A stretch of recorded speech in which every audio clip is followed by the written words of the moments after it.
Ya, kali ini saya akan unbox atau unboxing ya? Unbox saja dulu. Ya, kali ini saya akan unbox barang yang tidak mewah, sederhana saja, tapi berharga bagi saya. Barangnya simple saja. Ini sangat tipis. Ini adalah, saya belum buka juga ya. Ini isinya mungkin sertifikat dari suatu pelatihan bahasa. Kemarin saya mengikuti pelatihan bahasa Jepang, walau hanya sangat dasar-dasarnya saja. Hanya belajar huruf. Hurufnya ternyata sangat banyak. Ada seribu lebih hurufnya. Saking luasnya mungkin bahasa Jepang. Sebenarnya bukan masalah fisik dari sertifikat ini yang saya mau sampaikan, saya mau bagikan ke teman-teman. Dan ini juga sebelum saya unbox ini, saya sampaikan bahwa ini sama sekali tidak ada maksud pamer ya. Hanya saja untuk mengisi konten ini, sekalian kita unbox saja bersama-sama. Dan pada dasarnya, sekali lagi bukan ini yang mau saya perlihatkan, bukan ini yang mau saya tunjukkan, tapi untuk mengisi apa yang sebenarnya mau saya sampaikan dan apa yang mau saya bagikan nanti ke teman-teman, kita sekalian unbox ini juga, karena ini kemarin saya mengikuti pelatihannya kurang lebih 1 bulan, walaupun secara online tetapi full day, mulai jam 7 sampai, ya kalau tidak salah mulai jam 7 sampai jam 5, dan setelah itu ada tugas di malam hari setiap hari. Ya seperti itu, kita mulai unboxing saja. Ini tanpa gunting bisa sih sebenarnya, karena hanya ada plastik. Enggak, ternyata butuh gunting. Oh,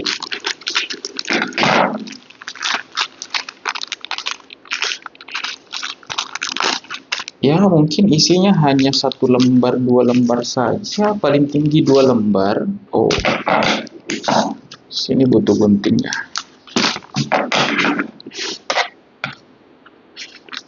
Sambil kita unbox ini, teman-teman, saya mau menyampaikan bahwa seperti mungkin beberapa video saya sebelumnya, bahwa di channel ini sampai mungkin kita bahas tentang hukum, mungkin lebih tepatnya hukum tata negara, karena saya menganggap bahwa bahasa itu sangat penting dalam kita pelajari. Jadi dalam kesempatan saya di channel ini, kita nanti akan juga bahas tentang, bukan bahas sih sebenarnya, mungkin ya bahas juga belajar bersama lah, mungkin lebih tepatnya seperti itu.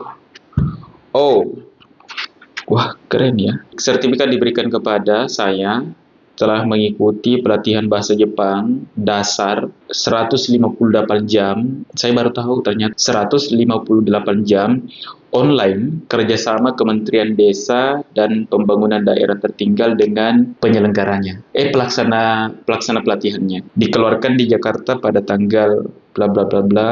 Kompetensi program pembelajaran bahasa Jepang kerjasama Kementerian Desa dengan ini. Pertama, mampu membaca dan menulis huruf hiragana, katakana, dan kanji dasar. Oh ya, saya baru ingat yang saya pelajari waktu itu ada 3: hiragana, katakana, dan kanji dasar. Itu salah satu.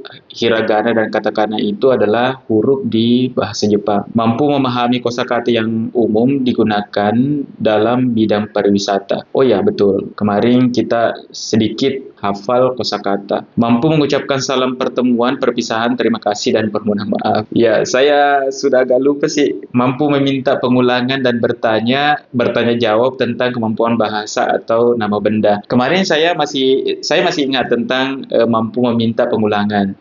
Contohnya, sumimasen, mochi onegai shimasu. Itu artinya, mohon maaf, apakah bisa diulangi sekali lagi? Ya, kalau tidak salah seperti itu. Ya, nanti kita kembangkan lagi melalui channel ini dengan berbagai metode.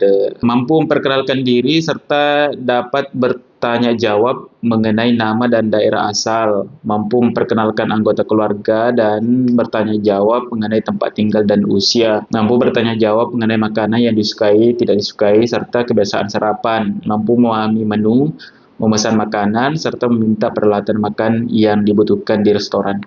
Ternyata banyak ya. Ada 16 ternyata kemarin. 16, kurang lebih 1 bulan kurang lebih 1 bulan setiap hari, kecuali hari libur.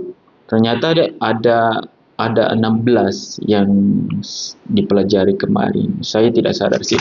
Oke, kita kesampingkan dulu ini. Intinya terima kasih atas ini. Dan yang mau saya bagikan ke teman-teman semua adalah, pertama, saya mau menyampaikan bahwa bahasa itu penting. Jadi, belajar bahasa itu penting. Kenapa? Ya, contoh kecilnya tadi, pas di awal saya mengatakan, kali ini saya akan unbox. Di situ saya bingung antara saya harus menggunakan kata unbox dan unboxing. Jadi dua kata yang mungkin hanya beda beberapa huruf, itu beda makna, beda arti. Oleh karena itu, bahasa itu sangat penting untuk dipelajari. Apalagi untuk satu arti, mungkin ada beberapa kata yang sama. Contohnya saja dalam bahasa Inggris, kosong. Kalau kosong itu bisa blank, bisa empty, dan itu penempatannya berbeda-beda. Ya, yang mau saya sampaikan juga adalah saya mengikuti ini karena saya mendapatkan pengumuman. Saya sempat melihat pengumuman di suatu sosial media Kemendeska kalau tidak salah, dan itu membuka kesempatan untuk anak desa, pemuda desa, atau masyarakat desa yang mau belajar, dan itu dibiayai full oleh kementerian. Saya mencoba untuk masuk. Sebenarnya seleksinya